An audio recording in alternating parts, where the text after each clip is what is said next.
আজকে বানিয়েছি হান্ডি মাটন। কদিন ধরে ভিডিওটা দেখছিলাম, তাই আমারও ইচ্ছে হলো আমিও আজকে এই ভিডিওটা বানাবো। বাজার থেকে 1 কিলো খাসির মাংস এনেছি, ভালো করে ধুয়ে পরিষ্কার করে নিয়ে মশলা হিসাবে 1 ইঞ্চি মতো আদা, 3টে বড় বড় সাইজের রসুন আর স্বাদ মতো কাঁচা লঙ্কা আমি আগে থেকেই পেস্ট করে নেব। এই মাংসতে এক্সট্রা মশলা পরে দেওয়া যাবে না, তাই একবারেই দিতে হবে। তো পেস্ট করার পর আমি 1 কিলো মাংসতে 1/2 কিলো মতো পেঁয়াজ ব্যবহার করব। পেঁয়াজগুলো আমি ভালো করে ঝিরি করে কেটে নিয়েছি। এখানে বাটা পেঁয়াজ আমি দেব না, আর পেঁয়াজ বেশি লাগবে এই জন্য পেঁয়াজের রসেই মাংস সেদ্ধ হবে, এক্সট্রা করে জল দেওয়া যাবে না। বেটে রাখা মশলা, লাল লঙ্কার গুঁড়ো, ঝাল লঙ্কার গুঁড়ো, ধনে গুঁড়ো, জিরে গুঁড়ো আর সামান্য পরিমাণ গরম মশলা আমি দিয়ে দিচ্ছি।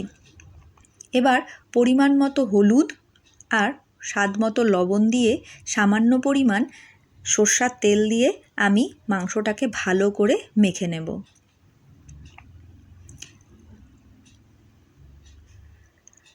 ভালোভাবে মাংসটাকে মাখতে হবে, প্রত্যেকটা মাংসর গায়ে যাতে মশলা ভালো করে লেগে যায়। আর হ্যাঁ, একটা কথা মনে রাখতে হবে, হান্ডি মাটনে মাংসটা যাতে ভালো সেদ্ধ হয় সেই জন্য মিনিমাম 2 ঘন্টা কিন্তু রেস্টে রাখতে হবে, কারণ এই মাংসটা না হলে সেদ্ধ হবে না। এভাবে ভালো করে মেখে নিয়ে আমি 2 ঘন্টা রেস্টে রেখে দেব। হাঁড়িটা আমি আগের দিনই ভালো করে ভিজিয়ে রেখেছিলাম, পরিষ্কার করে নিয়েছি। এখন আমি গ্যাসে বসিয়ে গরম করতে দিয়েছি। এবার আমি এর মধ্যে সরষের তেল দিয়ে দিচ্ছি। ফোড়নে আমি তেজপাতা, এলাচ, দারচিনি আর জিরা দেব। বেশি কিছু দিচ্ছি না।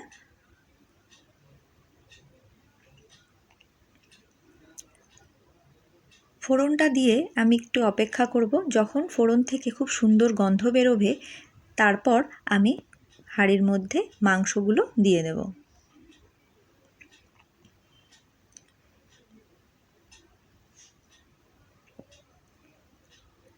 ভালো করে মাংসগুলো আমি হাঁড়ির মধ্যে দিয়ে দিব। এবার একটু আমি মিশিয়ে দিচ্ছি।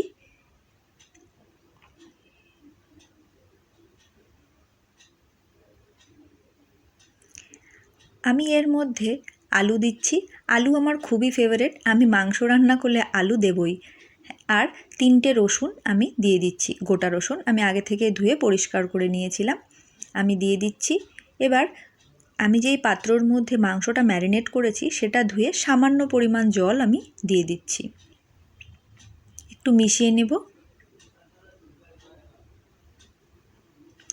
এবার আমি আটা মেখে রেখেছিলাম, আমি এবার সুন্দর করে আটা দিয়ে আমি ঢাকনাটা বন্ধ করে দেব, যাতে দমে দমে মাংসটা ভালো সেদ্ধ হয়।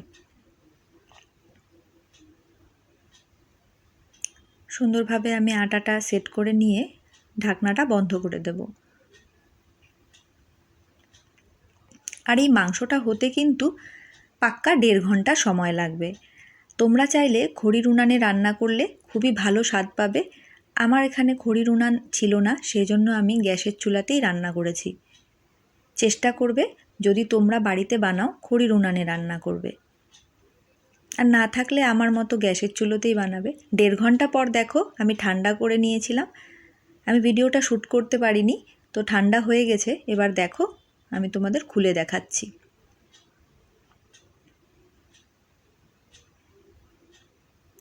দেখো কত সুন্দর লাগছে দেখতে, আর গন্ধ কিন্তু খুবই সুন্দর বেরিয়েছে।